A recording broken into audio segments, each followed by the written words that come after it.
নমস্কার, আমি অপর্ণা। তোমরা দেখছো ব্লগার অপর্ণা এই চ্যানেলের পক্ষ থেকে তোমাদের জানাই অনেক অনেক অভিনন্দন আর আন্তরিকতা।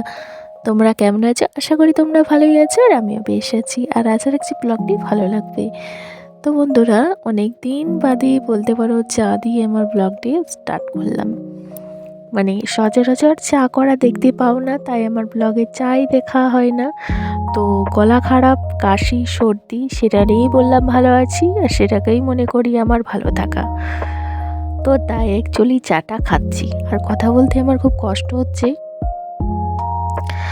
তবুও ভয়েসটা অ্যাটেন্ড করছি। তো দেখো চাটা হয়ে গেছে, চাটা এবার খেয়ে নেব। চা যখন করেছি সকলে মিলেই খাবো। তো এই যে এখন চাটা ছেঁকে নিচ্ছি, আর এইভাবে যদি হাত নাতে করে ডাইরেক্ট কাপে ছাকি না, তো চা অনেক পড়ে যায়, সেই জন্য মগে ছেঁকে নিয়ে ঢেলে ঢেলে নিলাম। তো এক ফোঁটাও কিন্তু চা পড়েনি।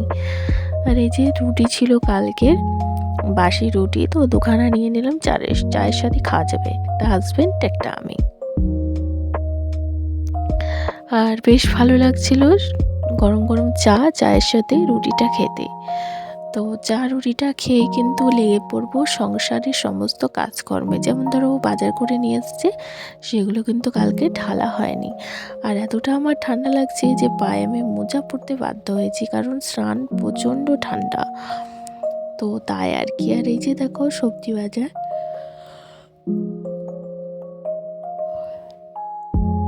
এখানে নিয়ে এসছে সিম, কাঁচা কলা, কাঁচা লঙ্কা, ধনেপাতা আর গোল গোল ছোট আলু, নতুন রসুন। তো এই আর কি, লঙ্কার বোটাগুলো সঙ্গে সঙ্গে ছাড়িয়ে নিলাম এবং গুছিয়েও তুলে নিচ্ছি একটা ঝুড়িতে।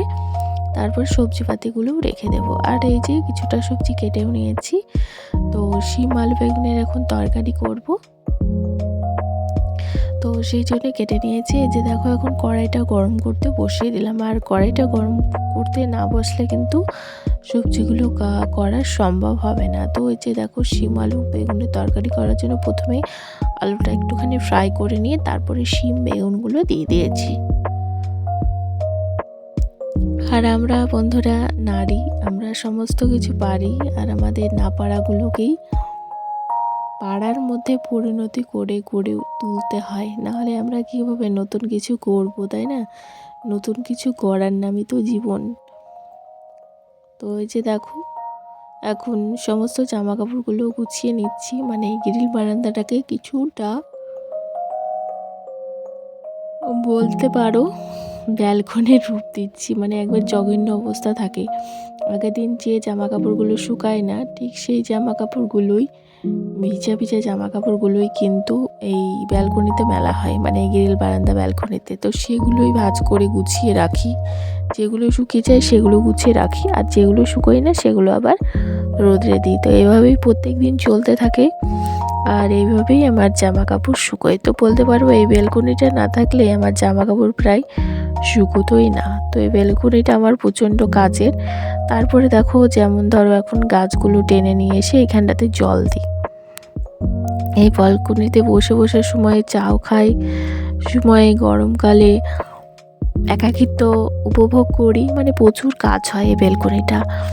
তো বেলকনি ছাড়া আমি বোধহয় চলতে হয়তো পারতাম না। তো এরকম একটা অবস্থা। আর তারপরে দেখো সমস্ত গাছেই জল দিয়ে দিলাম। এখন এসছি এই অপোজিট যে জানালাতে আছে মানি প্ল্যান্টটা, মানে এটা গ্রোথ হচ্ছে না, রোদ পাচ্ছে না তো বাবার এই জায়গাটায়, তো সেই জন্য মনে হয়। তো এই যে জলটা বাইরে কোথায় ফেলতে যাব, তো ভাবলাম এই গাছেই দিয়ে দিই। তো গাছেই দিয়ে দিয়েছি। আর বেশ সুন্দর মিঠে রোদ সকালে, দারুণ লাগছে, মুখের উপরে পড়ছে। আর শীতকালে এই মিঠে রোদটাই কিন্তু আমরা চাই, তাই না? তো যে দেখো নিউ একটা জল নিয়ে এসে দিয়ে দিলাম। আর তারপরে নিয়ে এসেছে আজকে চিকেন, তো সেটা এখন ঢেলে নিচ্ছি।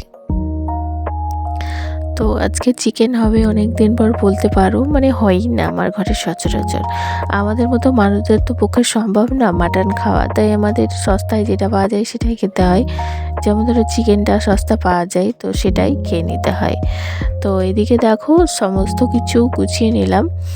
আর এই যে এখন কলা ভাজা করে নেব, আর ওদিকে চিকেনেরও সমস্ত কিছু ব্যবস্থা করেই রেখেছি কেটে বেছে। তো এই যে এখন কলাটা নুন হলুদে ভেজে নিচ্ছি।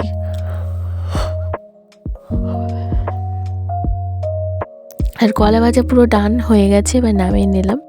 নামিয়ে নেওয়ার পর চিকেনটা বসিয়ে দেবো। তো মেনুতে ছিল আজকে কলা ভাজা, শিম আলু বেগুনের তরকারি আর চিকেন। আর চিকেনটা করার জন্য বেরেস্তা করে নিচ্ছি। বেরেস্তাকে একটু লাল লাল ফ্রাই করে ভেজে তুলে নিয়ে নিয়ে এটা মিক্সিতে দেবো, মানে মশলার সঙ্গে পেস্ট করব। তার আগে ভাবলাম আলুগুলো ভেজে নিই। তো এই যে আলুগুলো এখন ছেড়ে দিলাম। আর চিকেনে দেওয়ার জন্য টমেটো, পেঁয়াজ, রসুন, আদা যেগুলো লাগে সেগুলোই কেটে বেছে নিয়েছি। আর এদিকে দেখো আলুটা ভাজা জ্বলছে, আর এদিকটাই আলুটা ভাজতে বসিয়ে এখানে ভাতটা বসিয়ে দিলাম। মানে অলরেডি 9টা বেজে গেছে, এরপরে দেরি করলে হয়তো ছেলেমেয়ের খাওয়াই হবে না। তো সেই জন্য এই যে আলুগুলোকে ভেজে নিলাম, আর তারপরে যে একটুখানি ক্যাপসিকাম ছিল অর্ধেক, সেটাও দিয়ে দিলাম তেলের মধ্যে। তো ক্যাপসিকামটা একটুখানি ভেজে নিয়ে তারপরে দিয়েছিলাম টমেটো। তো টমেটোটা এবার ভালো করে গলে যাবে, তারপরে দিতে হবে পেস্টটা। তো দেখতেই পাবে তোমরা যে পেস্টটা কীভাবে তৈরি করেছি। এত সুন্দর ফ্লেভার এসেছিলো না চিকেনটা, দারুণ। আর এই যে পেস্ট বানানোর জন্য শুকনো লঙ্কা, সাদা জিরে, আদা, রসুন আর পেঁয়াজ ভাজা দিয়ে পুরো পেস্টটা বানিয়ে নেব। পেস্টটা কাঁচা নয় কিন্তু ভাজা।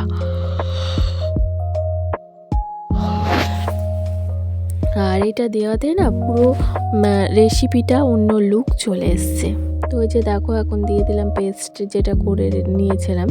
তো সেটা দেওয়ার সঙ্গে সঙ্গে এখন এসছি এই যে আমার এর একটা ভালো করে মুছে পরিষ্কার করে নিতে, কারণ প্রত্যেক দিন তো সম্ভব হয় না কলপারে নিয়ে গিয়ে খুলে ধোয়া। তো এইভাবে একটু মুছে নিলেও কিন্তু বেশ সুন্দর চকচকে থাকে। প্রত্যেক দিন মুছলে তো আরও চকচকে থাকবে, একদমই তেল চিটচিটে ভাব হবে না। সেটা সম্ভব হচ্ছে না বলেই কিন্তু আমার ঘরে তেল চিটচিটে হচ্ছে।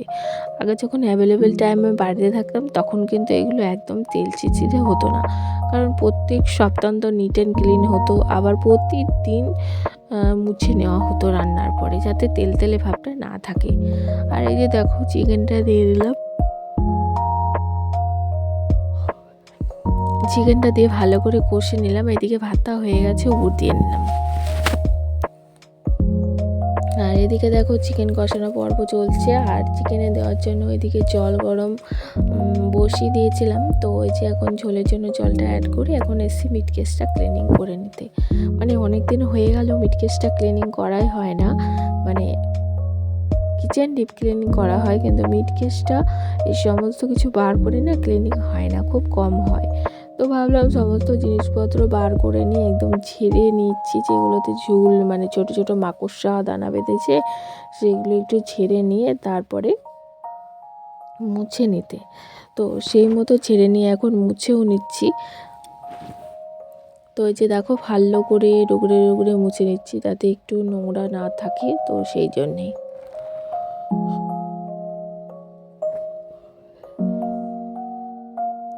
তো মিট কেসের ভেতরে মোছার সঙ্গে সঙ্গে কিন্তু পাল্লাগুলোও সুন্দর করে মুছে নিলাম এবং বাইরেটাও মুছে নিলাম, কারণ কখন কোন হাতে বলতে পারো ধরি।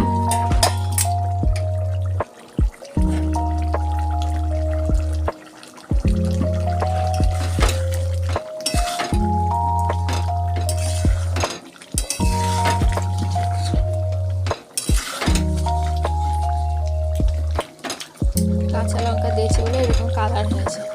তারপরে এই যে দেখো চিকেন রেসিপি একদম পুরো ডান।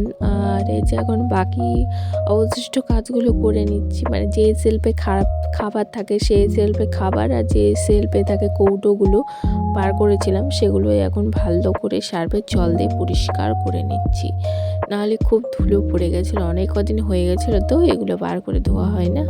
তো এই যে সমস্ত কৌটোগুলো একটুখানি গুছিয়ে রেখে দিলাম, আর তারপরেই ব্লগটি এখানে এড করে দিয়েছি। নমস্কার।